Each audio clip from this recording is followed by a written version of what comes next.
Pois é, gente, estamos de volta aqui neste mês de agosto.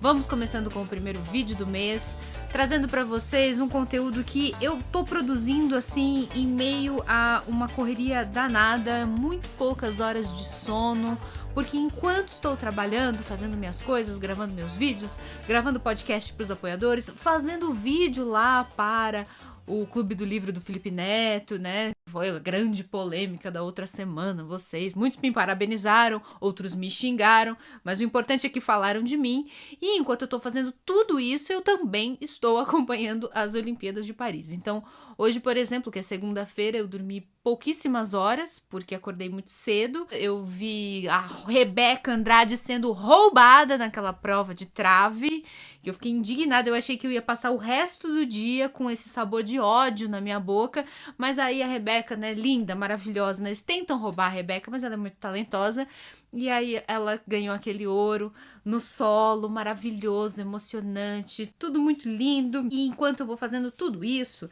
eu achei que seria interessante, nessas semanas aí de Olimpíadas em Paris, achei que seria interessante ler um livro contemporâneo francês, escrito por uma escritora que é nascida lá na periferia de Paris e que é considerado um grande nome da literatura francesa. E aí foi publicado dela aqui no Brasil, este romance aqui, pela editora Todavia, há mais ou menos uns 3 meses atrás. A Vingança é Minha é o nome do livro, o nome da nossa atleta da literatura é Marie Ndiaye, é difícil de falar, um nome complicado, mas eu procurei lá no YouTube algum vídeo assim para me dar uma dica, né, de como se pronuncia, e assim como fazem os jurados nas Olimpíadas, eu vou me dar o direito de julgar este livro. Eu vou julgar assim, como se faz lá na ginástica artística, nota de execução e nota de dificuldade. Eu vou avaliar, primeiro, se o livro é difícil, se ele tem qualidades, se ele tem méritos na sua estrutura, na sua composição, na sua conexão entre elementos, e depois eu vou julgar se ele foi competente, se ele executou direitinho todas as dificuldades que ele se propôs a fazer. Sim, eu estou louca nesse nível, eu estou louca pela ginástica artística, estou louca pela seleção feminina, estou louca por tudo isso. Sempre foi a minha competição favorita nas Olimpíadas. Toda vez que eu fico olhando as Olimpíadas, eu fico, gente, por que eu dei esse rumo pra minha vida, né? Eu podia, né? Por que os meus pais não me colocaram na escola de qualquer esporte aí, com 4 anos de idade, pra quem sabe, né? Eu me tornasse aí uma atleta olímpica. Mas aí eu me lembro que eu sou um desastre em qualquer esporte e que o melhor pra mim mesmo foi ter escolhido o caminho da escola, do estudo, do vestibular, da profissionalização. E assim, você é como eu, assim, muito pouco desprovido de talentos para os esportes, eu acho que seria uma boa você aproveitar o início desse segundo semestre para tentar dar um rumo para sua vida. Que tal? Porque olha, uma medalha não vai cair do céu, você não leva jeito para fazer pirueta, para salto em altura, para nadar, eu tenho certeza que você não nada assim tão rápido. Então você, assim como eu, tem que estudar e tem que se aprimorar para conseguir um bom emprego ou para criar o seu próprio negócio. E para fazer isso, uma boa dica nesse segundo semestre é você se matricular lá na Alura, porque além de ser acessível, além disso é uma escola online que você pode acessar de qualquer canto do Brasil ou do mundo e que você pode fazer as aulas no seu ritmo, dentro aí das suas possibilidades, combinando com o seu trabalho ou com o seu curso universitário ou até mesmo com a sua escola. Então, dentro da Alura, você escolhe qual vai ser a sua formação, de acordo com seus interesses ou com o que você quer aprender ou se aprimorar. E pode ser em programação, pode ser em design gráfico, pode ser em inteligência artificial, pode ser em redes sociais, pode ser em criação de conteúdo, como eu faço aqui no YouTube, pode ser em várias áreas diferentes, tem até liderança, formação de equipes. Você escolhe a sua área de formação, a própria Alura te ajuda a compor um plano de aulas de acordo com o que você quer e o que você gosta, e aí você vai seguindo fazendo as aulas no seu ritmo. E se você tiver dúvidas, você tem acesso à comunidade da Alura, você tem como trocar ideias com outros estudantes, você tem como fazer networking, conhecer pessoas com quem talvez você possa vir a trabalhar no futuro. E também, se você se matricular no modo Pro da Alura, você tem acesso à Luri, que é a inteligência artificial que ajuda a tirar dúvidas, a fazer resumos de aulas, te ajuda a encontrar os seus caminhos dentro da maior escola de tecnologia do Brasil. Então, clicando aqui embaixo, tem aqui o QR Code e tem na descrição do vídeo também um link que vai te levar direto para a Alura com o meu cupom aplicado de 15%. Clicando nele, você consegue se matricular com um desconto muito legal e você ainda ajuda o canal porque você mostra para a Alura que vale a pena continuar apoiando o meu canal e outros canais de educação que a Alura patrocina aqui no YouTube. Então, você clicando, você já está ajudando a Alura e também você pode encontrar aí os seus rumos, já que, né, nos esportes, para virarmos, assim, estrelas olímpicas, eu acho que eu já não tenho mais idade. E talvez você não tenha mais. Mas tudo bem, né? Porque encontrei aí outros caminhos na minha vida. Por exemplo, este de fazer resenhas de livros e de ser jurada de livros franceses, assim como esses jurados franceses estão julgando o talento dos nossos atletas. Vamos lá, a vingança é minha. Vamos começar falando então da nota de dificuldade. Vamos ver assim o que a autora se propôs a fazer aqui nesse livro, se é fácil, se é difícil. É o seguinte, este aqui é um livro que pode ser classificado como um thriller psicológico. Ele conta a história de uma protagonista mulher que nós conhecemos apenas como a doutora Suzane. E ela é a famosa doutora advogada, não é a doutora que usa jaleco e estetoscópio no pescoço. Ela é advogada, assim como eu teria me tornado se eu também não tivesse sido um desastre na minha primeira escolha aí de carreira, que foi a faculdade de Direito. Então você vê, gente, vale a pena. Estudem outras coisas também, vão procurando os caminhos de vocês. Às vezes vocês vão parar assim no YouTube, se vocês dominarem tecnologias, como eu acabei aprendendo, né? Mas enfim, a doutora Suzane é advogada, uma advogada assim, não muito conhecida. E aí ela toma um susto danado quando um belo dia bate na porta do escritório dela, sem nenhuma explicação, um cara que estava nos jornais da cidade, estava vivendo um caso criminal de um crime, né, que estava repercutindo muito nas notícias. Ele se chama Gilles Principaux e ele vem solicitar os serviços dela de advogada para defender não a ele, mas a sua esposa.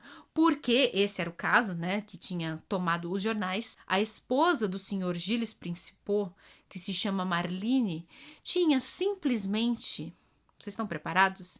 Ela tinha simplesmente afogado os 3 filhos pequenos. Não apenas Gilles Principaux, o marido, não estava chocado com a própria esposa, como ele achava que ela tinha sido tomada ali por um surto, uma loucura, e ele continuava completamente fiel a ela e desejando muito que ela fosse defendida e que ela recebesse uma pena atenuada.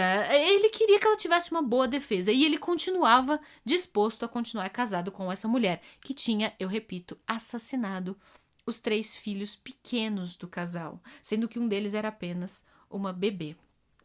Era um caso, assim, daqueles chocantes, né, de arrepiar os cabelos e tal. E a doutora Suzane, ela, quando esse homem chegou no escritório dela, ela pensou 2 coisas. Primeiro, por que eu? Eu não sou uma advogada famosa. Esse homem tem dinheiro, ele pode... também tem isso, era uma família bem situada, né? Esse homem tem dinheiro, ele poderia procurar um advogado mais famoso e tal. Por que ele bateu aqui na minha porta? Esse é o ponto 1. Mas o ponto 2 é que ao olhar para a cara desse senhor, que já tem os seus 50 e tantos anos, ela é tomada por um estremecimento. Uma memória se desbloqueia na cabeça dela. Ela pensa assim, eu já vi esse homem antes.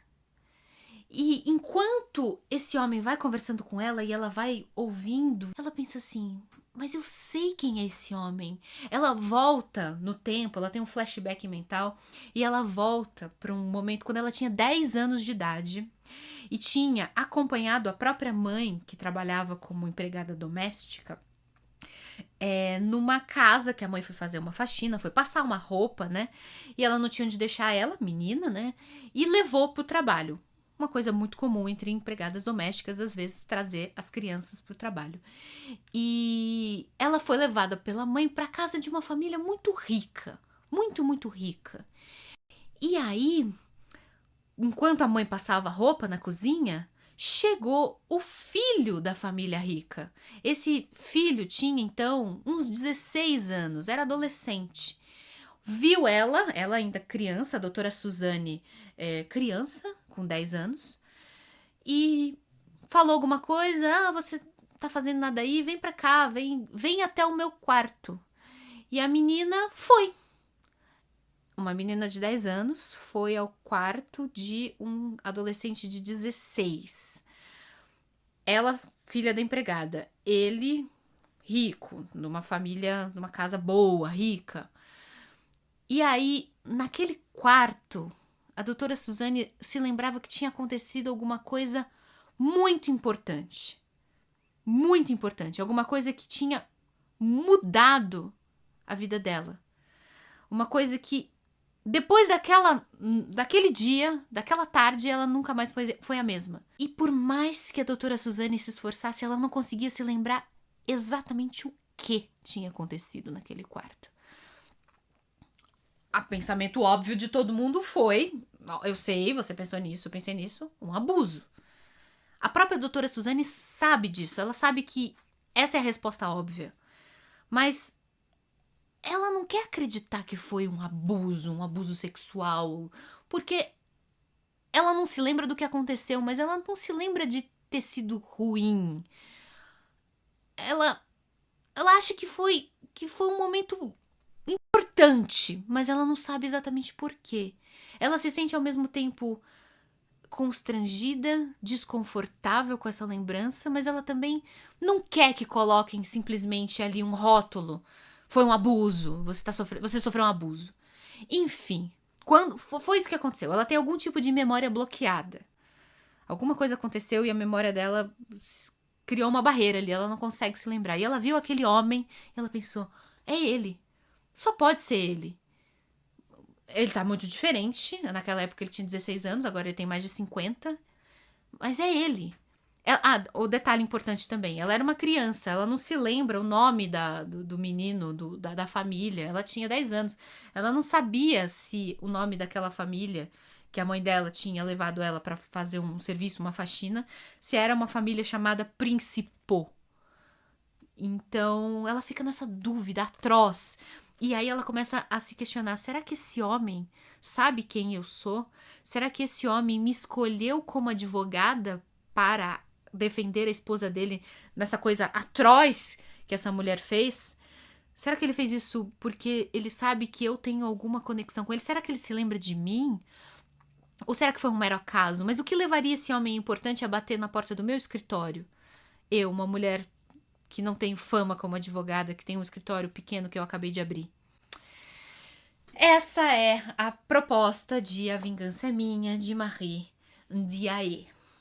Então, eu diria assim, que como nota de dificuldade, assim, aquilo que a autora se propõe a fazer, a curiosidade que ela desperta em nós, tratando desses temas como memórias bloqueadas, a busca por um passado, a própria defesa judicial desse caso difícil de uma mulher que cometeu esse crime horrível, que não tem defesa aparentemente, mas que pode vir a se tornar interessante quando conhecermos a história pregressa dessa mulher e o que a levou a cometer esse crime.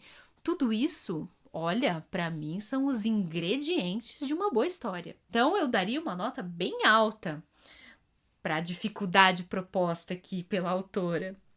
Porque o que ela faz aqui, assim, o que ela está se propondo a fazer, não só com esses poucos personagens, mas também com outros personagens que rodeiam a vida da doutora Suzane, que logo conheceremos, a relação que ela tem com os pais, que é uma dependência emocional complexa, comovente e também um pouco abusiva, a relação que ela tem com a sua própria empregada doméstica, porque ela não é uma advogada de muito sucesso, mas por algum motivo ela se dá o luxo de pagar uma empregada doméstica.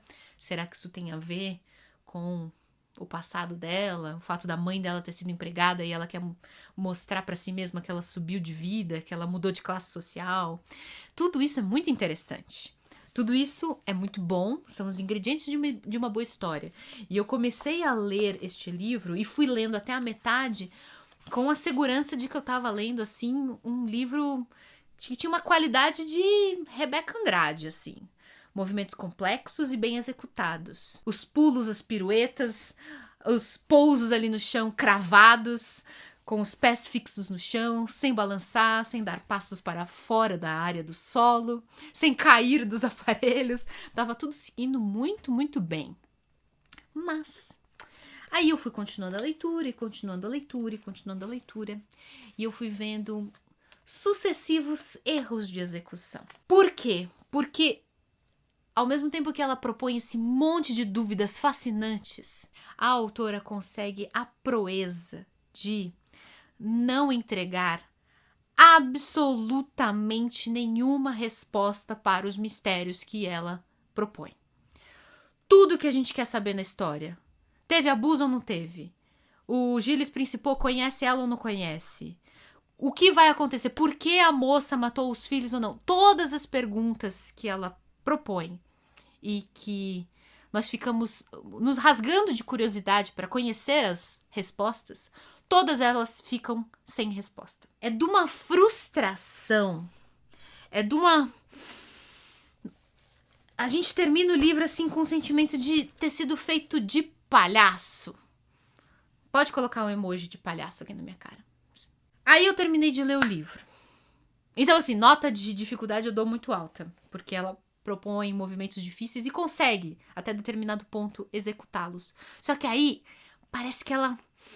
Só de propósito, só pra mostrar assim, eu sei fazer um bom mistério, mas eu não quero fazer um bom mistério.